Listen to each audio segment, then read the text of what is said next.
All right, let's just jump right into this. Welcome to today's Explainer, where we are going to unpack a truly dramatic, incredibly emotionally charged narrative. We're looking at a story that really digs deep into the profound, real-world consequences of greed, temptation, and ultimately betrayal.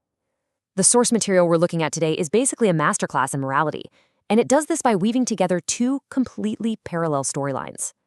We're going to break down exactly how these characters fall into traps of their own making, and how karma, well, it ultimately balances the scales. To kick things off, there is this devastating quote that really sets the stage for our entire analysis today. It translates to, "If you couldn't be loyal to your spouse, how could you be mine?" I mean, wow, that is the ultimate bitter truth waiting for anyone who abandons loyalty for the shiny fake illusion of something better. Keep this thought right in the back of your mind as we watch all of this play out. It gets absolutely ruthless. Section 1, 2 stories, 1 lesson. So to truly grasp what's going on here, we have to look at how the source presents two totally different dynamics that mirror the exact same moral journey. First up, we have our loyal spouses, Sabudana and Alu. They are hardworking, they are devoted, just good people.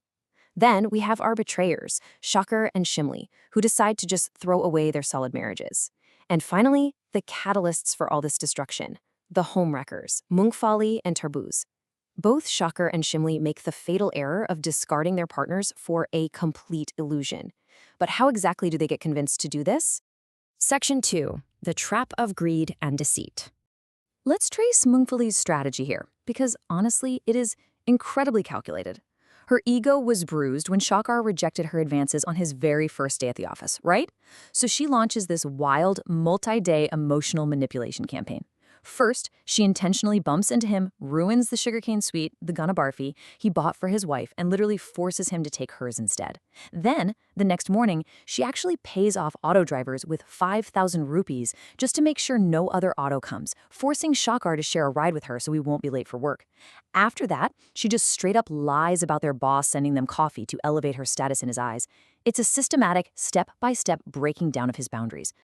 Now let's compare that to our second story. While Mungfali uses all this elaborate emotional deceit, Tarbuz weaponizes pure material wealth. He zeroes right in on Shimli's frustration over her husband Alu's lack of money. Tarbuz doesn't play the emotional games. He just buys her a 50,000 rupee scooter on a whim and promises this life of luxury that Alu simply cannot provide. But whether it's forced proximity or flashy gifts, the end goal of both of these homeworkers is exactly the same: isolate the target and completely destroy the marriage. Section 3, a heavy betrayal. The confrontation that follows is just brutal. Shakar comes home and explicitly tells his incredibly devoted wife, Sabudana, that he's leaving her for Mungfali. And what's really incredible here is Sabudana's dignified response. She literally tells him that she won't stop him, but when he eventually realizes his mistake, he's going to find her right there. And just like that, he walks out. He leaves behind genuine love for a totally fabricated romance. In our parallel story, Shimli's exit is just as cold. I mean, despite Alu literally telling her how much her support means to him, when rich hotel guests are actively mocking him for cleaning floors, Shimli is utterly seduced by the new scooter and the fancy clothes from Tarbuz. She bluntly tells Alu that her dreams just aren't being fulfilled and she's out. She directly chooses a wealthy stranger's money over her own husband's honest, backbreaking hard work. So I really want you to ask yourself, does greed ever truly end in happiness? When you build a new foundation by betraying someone who loves you unconditionally, can that new structure possibly hold up? Section 4, the bitter truth of karma. Well, as it turns out, the universe does not let betrayal slide. Shakar's downfall is immediate. He doesn't step into some fairy tale romance with Mungfali. No, he is instantly reduced to a servant. For an entire year, Mungfali makes him cook, clean, and wash her clothes, just verbally abusing him the whole time. And then just when he brings up getting married, she ruthlessly kicks him out.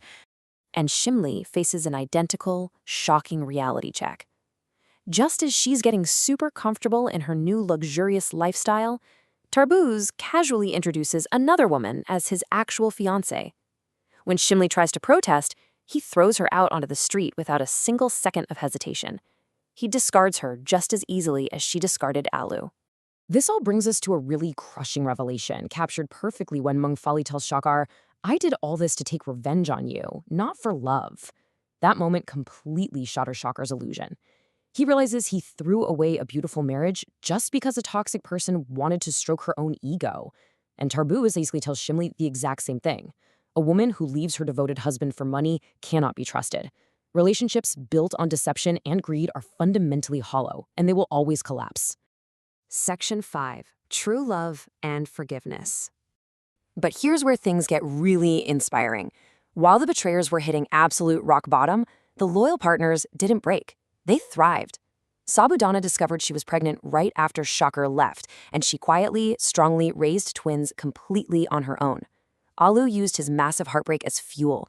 He worked tirelessly and eventually went from cleaning other people's floors to opening his very own successful business, the Alu Hotel. They took all that pain and turned it into incredible resilience. So, defeated, humiliated, and finally seeing things clearly, both Shakar and Shimli return to the very people they discarded. Shakar falls at Sabudana's feet, just weeping when he sees the children he abandoned. Shimli approaches the now successful Alu, completely ashamed of her past greed. They both beg for a second chance, finally recognizing the irreplaceable value of true loyalty over superficial temptation. So what are the ultimate takeaways from these two journeys? First, true love and loyalty will always outweigh superficial wealth and flattery. Second, greed doesn't grant you a better life, it actively steals your happiness. Third, karma is inescapable. You are inevitably going to receive exactly the energy you put out into the world. And finally, true strength doesn't look like revenge. True strength lies in the immense capacity to forgive. Because against all odds, both Sabudana and Alu find it in their hearts to forgive their repentant spouses and rebuild their lives. Sabudana and Alu found that grace, turning a story of bitter betrayal into one of genuine redemption. But as we wrap up this explainer, I want to leave you with a final, slightly provocative thought. Think about it. In the real world, outside of these stories, would you actually have the immense strength to forgive someone who betrayed you so deeply? It's a heavy question, and definitely one worth pondering. Thanks so much for joining me for this analysis, and keep learning.